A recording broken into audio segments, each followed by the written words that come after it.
Hi කොහොමද ඔයාලා හොඳින් නේද? මාත් ගොඩක් හොඳින් ඉන්නවා. ඔන්න ඊයේ පොරොන්දු වුණ විදිහටම අදත් බනිස් රෙසිපි එක අරගෙන මං ආවා. මේ බනිස් එක කාටවත්ම වරදක් නැතුව හදන්න පුළුවන් අමාරු රෙසිපි එකක් නෙවෙයි. ඕනම කෙනෙක්ට හදන්න පුළුවන් 2017 මම මේක කෑම හදන පේජ් එක දාලා ගොඩ අය හැදුවා. එහෙනම් එන්නකො කොහොමද හදන්නේ බලන්න. පාන් පිටි ග්‍රෑම් 400කට මම එකතු කරනවා කිරි පිටි මේස හැඳි 4ක්. මැනලා ගත්තොත් ග්‍රෑම් 35ක් විතර. ඔන්න මම වීඩියෝ එකේ දාලා තියෙනවා මනින වීඩියෝ එක ඔයාලා බලන්නකො හරියට. ඒත් එක්කම මම එකතු කරනවා ලුණු තේ හැඳි එකමාරක්. මොකද මෙහෙත් ලුණු එච්චරම රස දැනෙන්නේ නැති නිසා තමයි මම එකමාර එකතු කරන්නේ. ඔයාලගේ ලුණු වල තත්ත්වය අනුව ඔයාලා බලන්න එකමාරමද තේ හැන්දක්ද එකතු කරන්න කියලා. ඊට පස්සේ මම සීනි මේස හැඳි 4ක් එකතු කරනවා. තව අපිට සීනි හැඳි එකමාරක් ඕන වෙනවා ඊට්ස් එක ඇක්ටිව් කරගන්න. ඒක මම එතනදී කියන්නම්.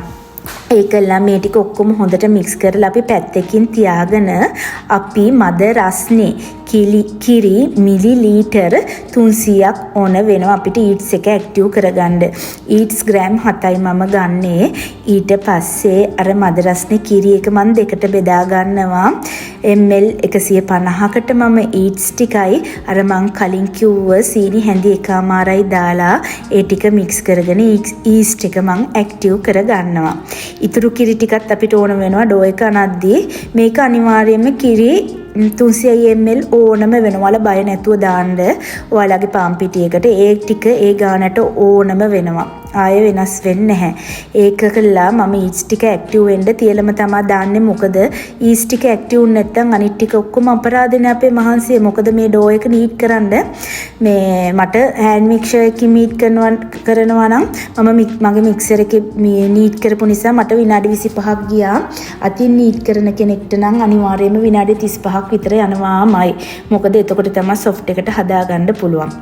ඒ කරලා ඊස්ට් ටිකයි මේ අර කිරි ටිකයි දාලා ඩෝ එක හරියටම විනාඩි 10ක් මික්ස් කරගන්න ඕන. මොකද හරි ওই ටික ඔක්කොම ඇලිලා තනි ගුලියට එනකන් ওই පිටි ටික මික්ස් කරගන්න ඕන. ඊට පස්සේ තමයි අපි බටර් ග්‍රෑම් 100 එකතු කරලා ආයෙම විනාඩි 15ක් අපි නීට් කරනවා. මේ ටික මේ විදිහට නීට් උනාට පස්සේ තමයි අපේ ඩෝ එක හරිම සොෆ්ට් ඩෝ එකක් අපිට හම්බ වෙනවා. වරදින්නේ නැහැ, බය වෙන්න එපා. මේ රෙසිපි එක කවදාවත් කොතනකවත් වරදින්නේ නැහැ. ඒක නිසා හරියටම මේ මම කියන එක තේරෙන්නේ නැත්නම් වීඩියෝ එක පේනවනේ. ඒ වීඩියෝ එකේ පේන විදිහට ඔයාලා හදලා බලන්න වරදින්නේ නැහැ. ඔන්න මේ වෙලාවේදී මම බටර් ග්‍රෑම් 100 එකතු කරනවා. මේ බටර් ග්‍රෑම් 100 අපි එකතු කරන්න ඕන කාමර උෂ්ණත්වයේ තියලා. මොකද අපි ඩෝ එක අනාගත්තේ මද රස්නේ කිරි වලින්. ඔයාලට කිරි නැති වුණොත් එහෙම ෆ්‍රෙෂ් මිල්ක් එක නැති වුණොත් එහෙම ඔයාලා කිරි පිටි වලින් කිරි එකක් හදාගන්න. එතකොට කිරි පිටි මේස හැඳි දෙකකට වතුර මේ දාලා තමයි ඔයාලා හදාගන්න ඕන. ඊට පස්සේ අපි ඩෝ එක හොඳට උනාට පස්සේ බලන්න ඒක හරිම සොෆ්ට් ඩෝ එකක් වෙනවා. හැබැයි අතේ ඇලෙන්නේ නැහැ. ඔයාට හොඳට මේ නීට් කරගන්න පුළුවන්. අතේ මේ නීට් කරගත්තත් අතේ ඇලෙන්නේ නැති ගානට එද්දී ඔයා නතර කරන්න අනන එක. එතකොට ඔයාලට තේරෙනවා මෙන්න මේ විදිහට තමයි තියෙන්න ඕනේ කියලා. ඊට පස්සේ පිටිමෝලිය ඩබල් සයිස් වෙනකන් මම තිබ්බා මේවා පිපෙන්න. ඊට පස්සේ මං කරේ ඒක මැනලා ග්‍රෑම් 85යි ග්‍රෑම් 90යි අතර මම බෝල 11ක් කඩා ගත්තා. ඔය බෝල 11 කඩාගෙන මේ ඒකල ඒක හොඳට නීට් කරලා බෝල හදලා ආයෙක පැයක් මං තියලා තියෙනවා මේ පිපෙන්න. ඒ පිපුණට පස්සේ මද්ද රස්නේ කිරි ටිකක් ආය අරගෙන මේ බනිස් බෝල ටිකේ උඩ ගා ගන්න ඕන අපි. ඊට පස්සේ ඔයාලා කැමති නම් සීනි දාන්න පුළුවන්, සීනි දාන්න නැතුව හදන්න පුළුවන්. මේ වෙලාවේ ඔයාලා ටී බනිස් හදනවා නම් ඔයාලා ඔය බෝල නීට් කරගන්න අතරේ බෝල ටිකකට මුද්දරම් පලන්ස් ටිකක් එකතු කරලා ඔයාට පුළුවන් එක ටී බනිස් කරගන්න.